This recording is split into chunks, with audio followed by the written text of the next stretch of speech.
क्यों? रानी आपसे बात करनी थी। हेलो स्टूडेंट्स, आशा करता हूँ आप स्वस्थ होंगे और लॉकडाउन का पूर्णतः पालन कर रहे होंगे। आपने अपने अपने एंड्रॉयड मोबाइल में दीक्षा ऐप को और आरोग्य सेतु ऐप को दोनों को डाउनलोड कर लिया होगा। एक आपके स्वास्थ्य की रक्षा करेगा और एक आपके पाठ्यक्रम को निर्धारित करता है, इसलिए आप जान पाएंगे कि आपका क्या क्या किस किस विषय का क्या क्या पाठ्यक्रम है। चलिए, आज का टॉपिक शुरू करने से पहले हाथों को करता हूं सैनिटाइज और करते हैं आज का प्रश्न। इससे पहली वीडियो में स्टूडेंट्स हमने आपको बताया था कि आपके पास कुछ प्रश्न भेजे जाएंगे। वो प्रश्न मैंने आपको भेजे और आपने उनसे क्रम से नोट कर लिया, क्योंकि हम प्रकाश के परावर्तन के नियमों को जान चुके हैं। उसमें हम कुछ सूत्रों को जाने हैं, उन्हीं पर आधारित आज हम संख्यात्मक प्रश्न करने जा रहे हैं। उन सूत्रों को एक बार मैं पुनः ब्लैक बोर्ड पर आपके रिमाइंड कराने के लिए लिख रहा हूं, एक बार आप देख लीजिए। पहला सूत्र जो वक्रता, त्रिज्या और दर्पण की फोकस दूरी में संबंध स्थापित करने वाला है वो है R बराबर 2 गुना F, जहां R वक्रता त्रिज्या है और F दर्पण की फोकस दूरी। दूसरा व्यंजन था प्रतिबिंब की आवर्धन क्षमता को बताने के लिए M बराबर I अपॉन O बराबर माइनस V अपॉन U, जहां M आवर्धन क्षमता को, I प्रतिबिंब की लंबाई को, O वस्तु की लंबाई को, V प्रतिबिंब की दर्पण से दूरी को और U वस्तु की प्रतिबिंब से दूरी को निर्धारित करता है, बताता है। तीसरा U, V और F में संबंध बताने वाला सूत्र आपने देखा था, 1/F बराबर है 1/V प्लस 1/U। ये तीन व्यंजन सूत्र फार्मूले आपने पढ़े हैं अभी तक, इन्हीं पर आधारित हम प्रश्न करेंगे। इसके अलावा आपने परावर्तन के नियम पढ़े हैं और दर्पणों के द्वारा प्रतिबिंब का बनना देखा है। तो उन सभी स्थितियों को मिश्रित करते हुए आज के संख्यात्मक प्रश्नों को हम प्रारंभ करते हैं। स्टूडेंट्स, मैं आपको बता दूं कि संख्यात्मक प्रश्नों को हल करने के लिए हमें बहुत धैर्य के साथ सबसे पहले जो प्रश्न दिया गया है उसे पढ़ना चाहिए। एक बार पढ़े प्रश्न को, अगर कुछ चीजें ऐसी जो एक बार में समझ में नहीं आई हैं तो हम प्रश्न को दोबारा पढ़ें। प्रश्न को जब आप 2 बार पढ़ते हैं तो आपके दिमाग में एक बिल्कुल स्पष्ट तस्वीर बन जाती है कि भाई इसमें क्या क्या चीजें दी हुई है और क्या क्या ये पूछना चाह रहा है।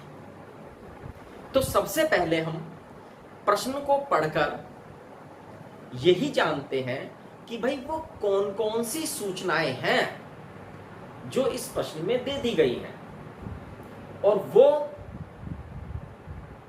क्या चीज है जो उसने पूछी है। एक आइडिया, एक तस्वीर हमारे दिमाग में बनती है। तो उन्हीं जो चीजें उसने दी हैं उन्हें हम संकेत के अनुसार अपनी नोटबुक में नोट करते हैं और फिर क्या पूछा है उसने उसे भी नोट करते हैं। सबसे पहला काम है वो पढ़ना, पढ़ने के बाद प्रश्न में से इंफॉर्मेशन निकालना कि क्या जानकारी दे रखी है और क्या उसने पूछा है। उसके बाद फिर अगला स्टेप चलते हैं। मैंने जैसा बताया था, आज मैंने आपको प्रश्न दिए थे कुछ, उसमें से हम प्रश्न संख्या 2 को मैं आपके सामने पढ़ रहा हूं। आप जरा ध्यान से एक बार सुन लें, मैं बहुत धीरे से पढ़ूंगा आपके सामने, देखें कि भाई क्या क्या चीजें हमें दे रखी हैं और क्या हमें पूछा है। तो मैं प्रश्न पढ़ रहा हूं। 12 सेंटीमीटर फोकस दूरी के अवतल दर्पण के सामने एक वस्तु 6 सेंटीमीटर की दूरी पर रखी है। ठीक है, इस लाइन से हमें क्या पता लगा? 12 सेंटीमीटर फोकस दूरी का एक अवतल दर्पण है।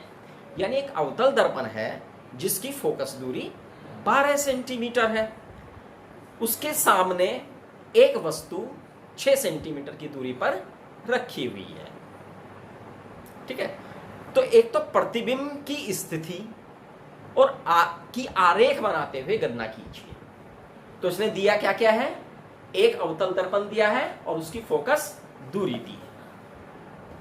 अब जरा मैं इसे मिटाऊं और आपके पास चलता हूं। अवतल, अब दर्पणों के प्रश्नों में जो भी जानकारी है हम चिन्ह सहित रखेंगे, चिन्हों का विशेष ध्यान रखेंगे। चलिए, अवतल दर्पण है, अवतल दर्पण और अवतल दर्पण की फोकस दूरी को किससे व्यक्त करते हैं? F से। F बराबर है, चूंकि अवतल दर्पण है और मैंने बताया था अवतल दर्पण अगर ये है तो अवतल दर्पण का C इधर होगा तो F भी इधर होगा। कार्तिक तल पर अगर हम देखें तो ये स्थिति इधर आती है, इधर की दूरी माइनस होगी, तो अवतल दर्पण की दूरी आएगी -12 सेंटीमीटर। सामान्यतः जब हम प्रश्नों को हल करते हैं, सूचना लिखते हैं, सूचना के लिखने के साथ साथ उसके मात्रक को भी देखते हैं कि भाई वो SI पत्ती में है या नहीं है। SI पत्ती में ही मात्रक होने चाहिए। SI पत्ती में जैसे दूरी है, मात्रक मीटर है, तो यहाँ तो सेंटीमीटर है। तो उसका भी मैं एक तरीका आपको बताता हूँ कि सामान्यतः जो हम दर्पणों और लेंसों के प्रश्न करते हैं, मोस्ट प्रोबेबिलिटी को सेंटीमीटर में ही देते हैं। अगर SI पत्ती में निकालना होता है तो सबसे पहले हम बार बार नहीं निकालेंगे। देखो, समय बचाने के लिए हम क्या करेंगे, सबसे एंड में जब हम निकाल चुके होंगे तो उसे SI पत्ती के मात्रक में बदलेंगे। अभी फिलहाल हम एज मात्रक को ऐसे रखें। हाँ, यदि यहाँ पर मात्रकों में भिन्नता आ जाए कि भाई 1 सेंटीमीटर में दे दे, 1 मीटर में दे दे, तब हमारी मजबूरी बन जाती है, तब हमें उसे वहीं पर परिवर्तन करना होगा। ठीक, एक अवतल दर्पण है, प्रश्न आप देखें, उसकी फोकस दूरी है 12 सेंटीमीटर। अब अवतल दर्पण के सामने एक वस्तु रखी है 6 सेंटीमीटर की दूरी पर, तो वस्तु की दर्पण से दूरी क्या कहलाती है? U, उसे हम बोलते हैं U। बराबर दिया है 6। अब चूंकि दर्पण इधर है और वस्तु हमेशा इधर ही रखी जाएगी, 6 सेंटीमीटर की दूरी पर वस्तु रखी, फोकस 12 है, तो मतलब U बराबर -6 सेंटीमीटर। ठीक है, प्रतिबिंब की स्थिति, प्रतिबिंब की दर्पण से दूरी कहलाती है V बराबर क्वेश्चन मार्क। ये नहीं दिया है, ये सूचनाएं जो मैंने आपको दिखाई है ब्लैक बोर्ड पर, यहां लिखी हुई है, आप देखिए ध्यान से। अब हम इसे आगे लेकर चलेंगे। F दिया है 12 सेंटीमीटर, चिन्ह सहित आप देखते रहे, U बराबर 6 और V बराबर क्वेश्चन। ये सूचना लिखने के बाद आप अपने मस्तिष्क में सोचिए कि भाई ऐसा कोई व्यंजन है जिसमें F, U और V का प्रयोग हुआ हो, जब वो आते हो। तो जी हाँ, आपने पढ़ा है, चूंकि 1/F बराबर है 1/V प्लस 1/U दर्पणों के लिए। ये सूत्र है, सूत्र से यहां पर लिखेंगे, सूत्र से।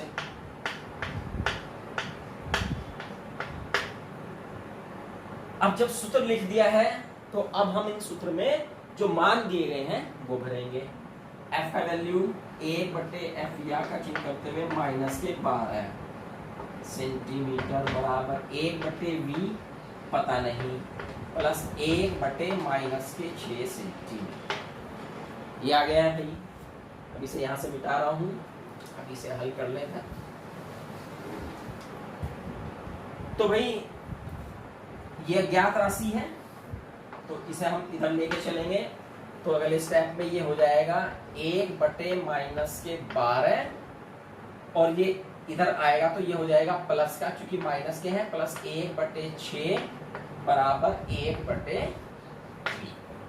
ठीक है, ये भिन्न रूप में है, इन्हें हल करेंगे तो इनका लिया जाएगा एलसीएम 12 और 6 का जब हम एलसीएम लेते हैं तो आता है 12।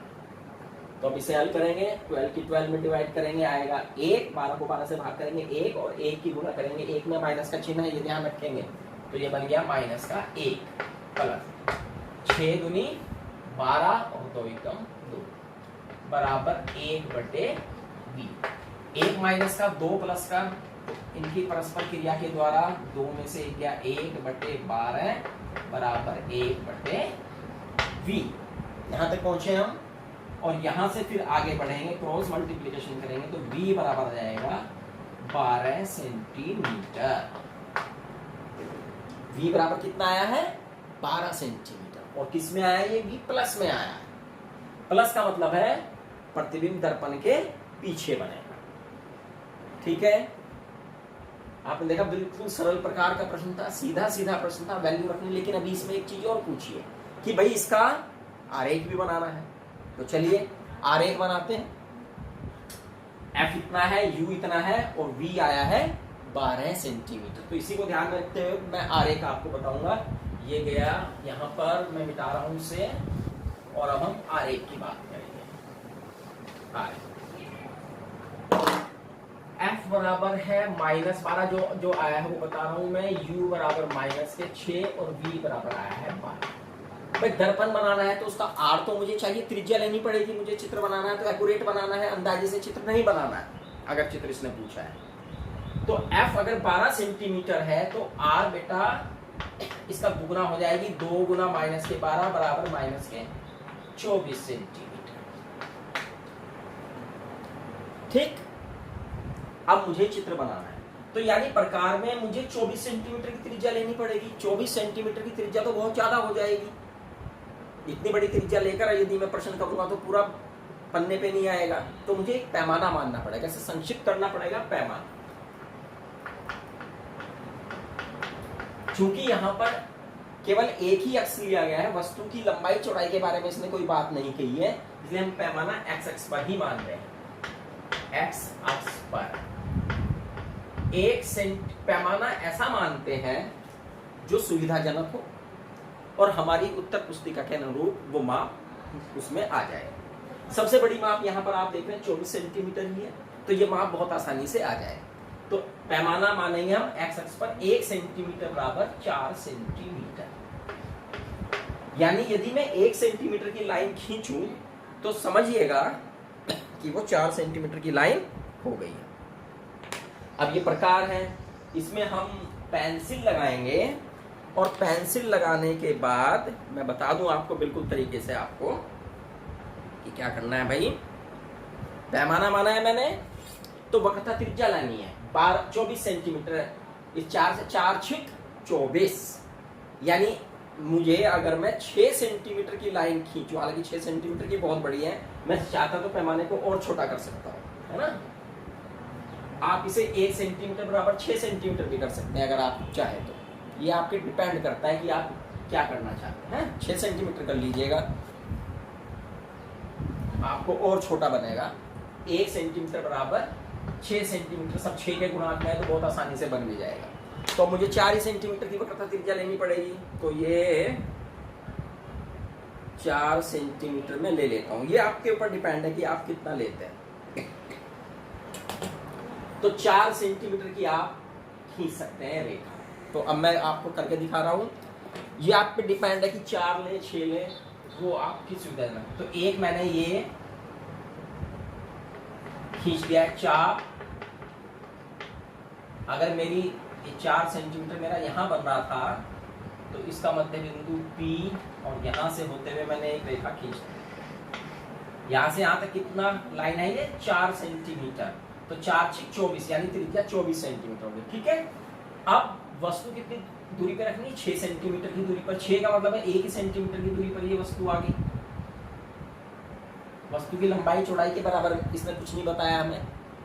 और अब ऑटोमेटिकली आप अगर इस चित्र को बिल्कुल सही आपने चित्र बनाया है m डैश और इसके f को रख देंगे बिल्कुल 6 सेंटीमीटर पर, यानी 12 सेंटीमीटर है तो 2 सेंटीमीटर पे इसका f आ जाएगा बिल्कुल मध्य में ये। अब वस्तु ये है, मुख्य अक्ष से समांतर है तो फोकस से होकर जाएगी, और दूसरी किरण जो सी से गई जाती है वो सी से ही वापस हो जाती है। तो आप देख रहे हैं ये इधर की तरफ फैल रही हैं और तो पीछे की तरफ मिलती हुई प्रतीत हो जाती है।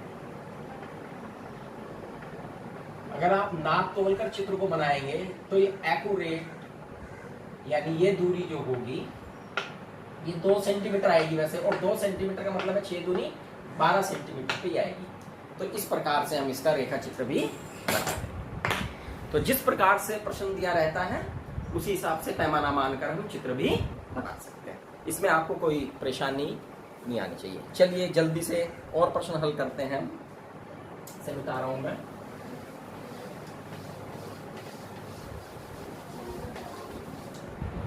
एक प्रश्न और ले रहे हैं हम। तीसरा प्रश्न है, एक अवतल दर्पण की वक्रता त्रिज्या 60 सेंटीमीटर है। कितनी है वक्रता त्रिज्या? 60 सेंटीमीटर है। 4 सेंटीमीटर लंबी एक वस्तु दर्पण से 45 सेंटीमीटर दूर रखी है। प्रतिबिंब की स्थिति एवं लंबाई ज्ञात कीजिए। तो देखिए यहां पर भी अवतल दर्पण है और अवतल दर्पण की वक्रता त्रिज्या कितनी दी हुई है? 60 सेंटीमीटर। तो सूचना लिखेंगे, वक्रता त्रिज्या को क्या लिखते हैं? r बराबर माइनस के 60 सेंटीमीटर, और अगर r बराबर 60 सेंटीमीटर है तो f बराबर हो जाएगा -60/2 बराबर माइनस के 30 सेंटीमीटर। अभी हम सेंटीमीटर में ही लिख रहे हैं, मात्रा को नहीं बदल। चलिए फिर कह रहा है 4 सेंटीमीटर लंबी एक वस्तु है। वस्तु की लंबाई को हम क्या कहते हैं? ओ बराबर, चूंकि ऊपर की तरफ ओ होता है तो चिन्ह सहित रखेंगे तो 4 सेंटीमीटर हो जाएगा।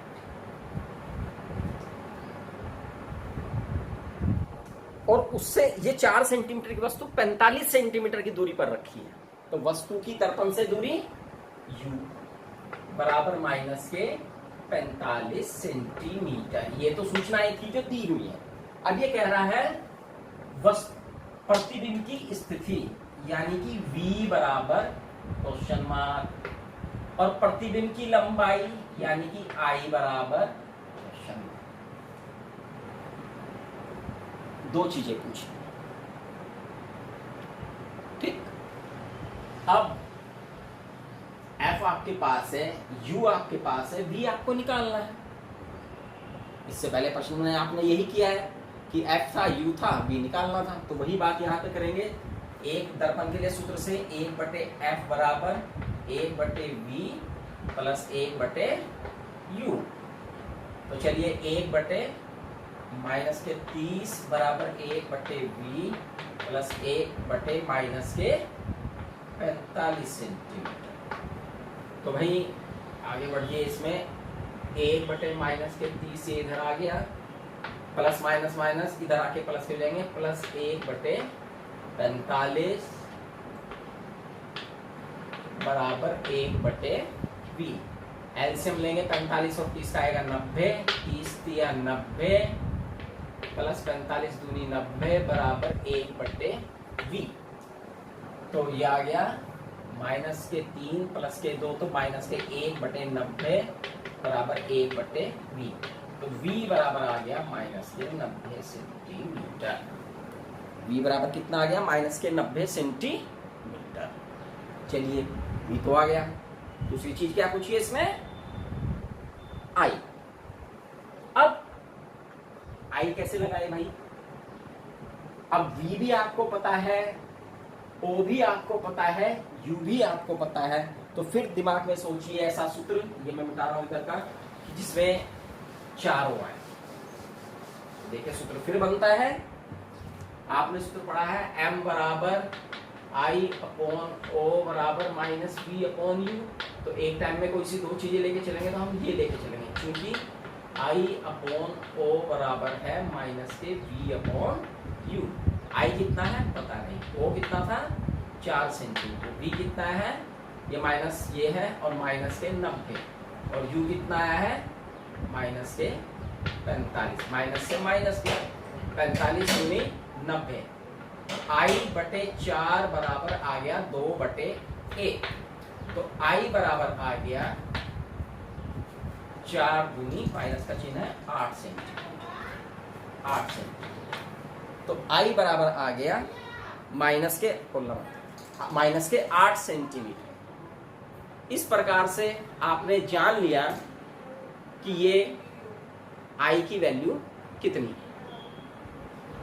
ठीक है, तो अब हम देखेंगे कि किस प्रकार से इन प्रश्नों को हम और आगे लेकर आगे बढ़ सकते हैं। ठीक है,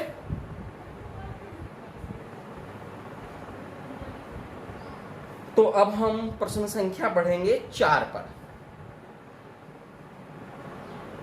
एक अवतल दर्पण से, प्रश्न को पढ़ रहा हूं मैं, एक अवतल दर्पण से 30 सेंटीमीटर दूर रखी वस्तु। अब ये भी अवतल दर्पण का ही है। चलिए, एक अवतल दर्पण से 30 सेंटीमीटर दूरी पर रखी वस्तु है। तो दर्पण कौन सा है? अवतल। और वस्तु कितनी सेंटीमीटर की दूरी पर रखी है? 30 सेंटीमीटर की दूरी पर एक वस्तु रखी है अवतल दर्पण के सम्मुख। तो U बराबर हुआ माइनस के 30 सेंटीमीटर की दूरी पर एक वस्तु रखी है, उसका प्रतिबिंब वस्तु के 3 गुना बड़ा प्रतिबिंब बन रहा है। और कैसा प्रतिबिंब? वास्तविक। देखो, अगर प्रतिबिंब वास्तविक है तो m बराबर, आप देख रहे हैं कि m बराबर होता है I/O, और I चूंकि O तो हमेशा प्लस होता ही है, और वास्तविक प्रतिबिंब चूंकि नीचे की तरफ बनता है तो माइनस, प्लस माइनस माइनस।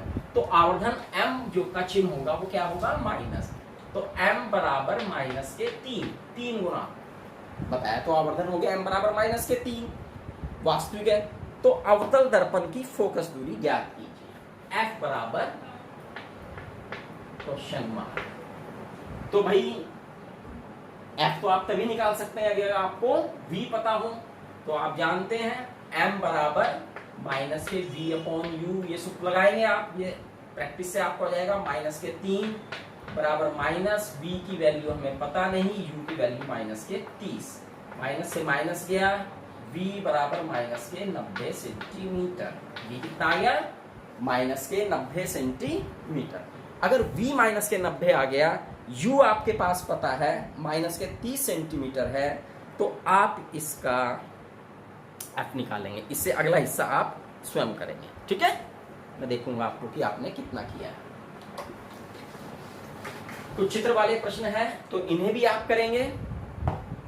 चलिए, इसके अलावा कुछ चीजें परावर्तन के संबंध में मैं और बता दूं। एक आया था संयुग्मी फोकस, इसे भी जल्दी से डिस्कस कर लेते हैं आज की वीडियो में ही, फिर परावर्तन हमारा समाप्त होगा। संयुग्मी फोकस, संयुग्मी फोकस क्या है भाई? देखिए, आपने कोई भी दर्पण है, अवतल दर्पण में ही बनेगा, क्योंकि ये वास्तविक प्रतिबिंब में ही बनता है संयुग्मी फोकस। आभासी प्रतिबिंब में संयुग्मी फोकस नहीं होता। ये वस्तु रखी है और मान लिया इसका प्रतिबिंब यहाँ पर बना है अवतल दर्पण के सामने। ठीक है, ये वस्तु है, ये प्रतिबिंब बना है। अगर प्रकाश किरणों की उत्कीर्णता के अनुसार अगर यहाँ पर वस्तु रख दी जाए, वस्तु की स्थिति क्या हो जाए? ये हो जाए, तो प्रतिबिंब की स्थिति ये हो जाएगी। तो ऐसे दो बिंदु जहां पर अवतल दर्पण के सम्मुख, ऐसे दो बिंदु जहां पर एक बिंदु पर रखी वस्तु का प्रतिबिंब दूसरे पर बन जाए, संयुग्मी फोकस कहलाते हैं। क्लियर?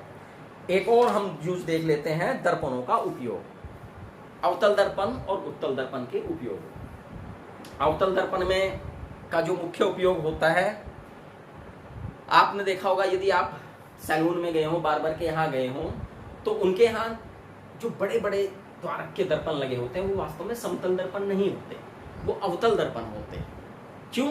क्योंकि आपने देखा अवतल दर्पण में जब वस्तु P और F के बीच में होती है तो उसका बड़ा प्रतिबिंब बनता है। तो शेविंग के छोटे छोटे बाल भी दिख जाए उन्हें, इस कारण से इस प्रकार के दर्पण का उपयोग सैलून लोग करते हैं।